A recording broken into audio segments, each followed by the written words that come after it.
Peace and light, family. I hope that you are well. So this is my full lock care routine. I normally know it's time to wash my hair when I can just really start to feel it. My hair starts to feel really heavy. It just doesn't feel clean to me. It doesn't necessarily have a smell because I do use oils in my hair, essential oils in my hair on a daily basis. But I will notice that it just starts to feel dirty. Sometimes my skin will start to break out. I'll notice maybe a lot of lint in my hair, but that's usually my first sign that it's time to wash my locks. I normally wash probably about twice a month during the cold season. So like fall, winter, I'll wash every 2 weeks. And then during the summer, I wash weekly. I am a freeformer, so I can wash my hair a lot and I don't have to worry about anything unraveling or untwisting because, as you know, freeformers do not get our locks cultivated, twisted, backcombed, or anything. We just let them form freely. So to start my wash routine, what I normally do is I just rinse my hair. I make sure that it's fully saturated. I'll run my fingers through it to get any excess lint off just using pure water, but I completely saturate my hair. I prefer to wash my hair in the shower. I use Dr. Bronner's Castille soap, the citrus one, the liquid formula. I diluted one ratio of soap to 2 parts water, and you have to dilute it because Dr. Bronner's is really strong. So for my first wash, I focus mainly on my scalp. I part my hair in sections and I just apply the soap directly to my scalp, and I work it towards the end of my hair. I make sure to scrub. Once again, the first wash is normally focusing directly on cleansing my scalp. So I do that for about maybe 10 minutes of just good scrubbing my locks, and then I rinse it and I start my second wash. Now for my second wash, I repeat the same routine with Dr. Bronner's Castille soap. The Castille soap is very cleansing and detoxing for the locks. It removes the excess oils. So for the second wash, I focus on my scalp as well as the ends of my hair. I make sure to rinse the Castille soap thoroughly because it is so strong. I like to follow up for my third and final wash with Dr. Sebi's Seamoss soap, sold by Sebi's Daughters. The Grow Beautiful formula has Seamoss, nettle, cocoa butter, and a whole bunch of other good stuff. So for my third wash, I use the Seamoss soap because it helps restore moisture and it leaves my locks feeling really soft and good.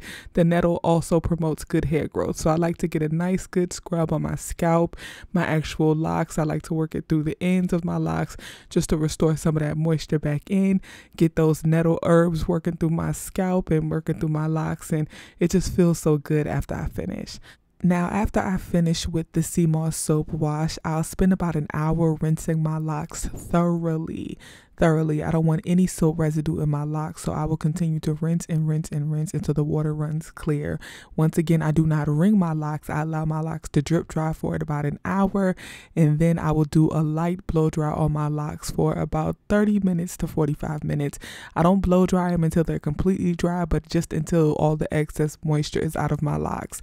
I know they normally still feel a little bit damp, but they'll dry the rest of the way. So this is just like a little mini lock tour of my locks. Once again, I am a freeformer. 6 years and some change I have been freeforming. I started in June of 2014. It is now October of 2020, and I've been freeforming the entire time. Now, some people say like, oh, we can still see your scalp. I didn't think you was a freeformer because I can see your scalp. Every freeformer is different. For me, I don't have super thick hair. Also, my hair texture is about a 3C4A combination. So I can definitely still see my scalp. I can still feel my scalp. I didn't start my journey with super thick hair. I never had extremely thick hair at all. And it just resulted in my locks looking the way they do. I have different size locks, as you can see. I have some that are really thick with frizzy ends. I have some that are medium pencil size with blunted ends. I have some flat locks. I have all different kinds of locks, all different sizes. And honestly, family, that's my favorite part of being a freeformer. My favorite part is that none of my locks look the same. Although to some people, they say, oh, your locks look very uniform. To be a freeformer, if you really look closely, There is nothing uniform about my locks, and I love that so much. I have 2-headed dragons, I have 3-headed dragons, I have some 4 and 5-headed dragons. And honestly, family, my biggest recommendation is just to enjoy the journey, especially if you are a freeformer. The next step in my lock routine is to moisturize my locks. These are some of the oils that I like to use in combination. I blend them all together in a little bottle, and I apply the oil directly to my scalp and my locks. After I wash my locks, especially if I'm doing a detox wash like apple cider vinegar and baking soda, or if I'm using a Dr. Bronner soap, even though the Seamoss soap is very, very restorative, I still like to oil my locks. This is just a personal thing. I do understand that some people with locks, especially freeformers, do not like to add oil to their locks, but I personally do. I notice that if I don't oil my scalp will become very itchy. I don't really get dandruff, but my scalp will just feel dry. And then also I like for my locks to have a nice little shine and just really to feel moisturized. So I choose the oils because avocado oil especially saturates the hair very, very well. It actually absorbs into the hair very, very well. So I love avocado oil, black castor oil to promote growth and thickening of the hair. I shared previously that I wore a lot of head wraps, so my edges started to thin because I wore a lot of head wraps, and using the black castor oil helped restore my edges, and I'm very, very grateful for that. The peppermint oil as well. But those are just a few of the oils I like to put in my hair.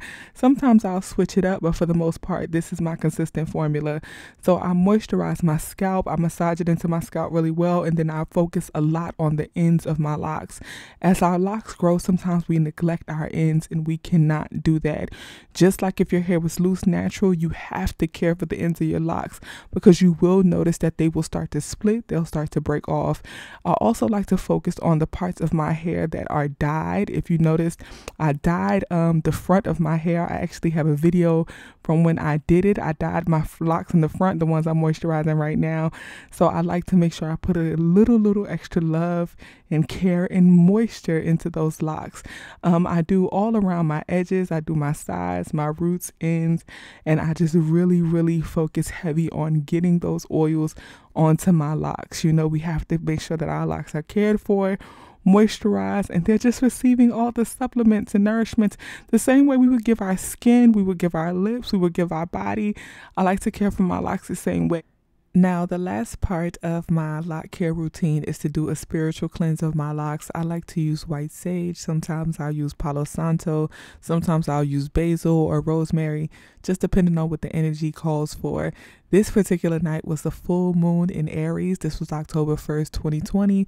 So this was our first full moon of October. This October 2020, we'll have 2 full moons. So I chose to use white sage because it coincides heavenly with this full moon energy. And I just wanted to, just do a spiritual cleanse. Our locks holds energy. So I like to do a spiritual cleanse after my physical cleanse of my locks. Sometimes I'll do a spiritual cleanse before I wash my locks, and then I'll do another one after I wash and oil my locks as well. So this is after the wash and oil, of course. And I'm just going through with the white sage, and I'm just cleansing my locks, and you'll see my lips moving a little bit because I'm also saying affirmations, stating mantras, just really putting spells and prayers into my locks. I keep crystals and various little jewels and things in my locks that have a lot of meaning for me and just really protect my energy and, protect my aura. And I really just see my locks as a spiritual tool. They really are for me. I'm not super connected as far as I feel like they are my crown, but I feel like my locks are the jewels in my crown. My crown is within, and I must cleanse my jewels spiritually, mentally, and physically. So this is a spiritual cleanse I like to do to my locks. And last but not least, family, this is just a little growth update. 6 years from bald to lower back length, you guys. I'm almost at butt length.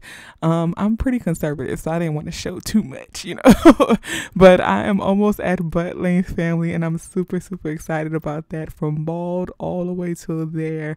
6.5 years, family, of pure free form locking, and I'm just so grateful for this journey.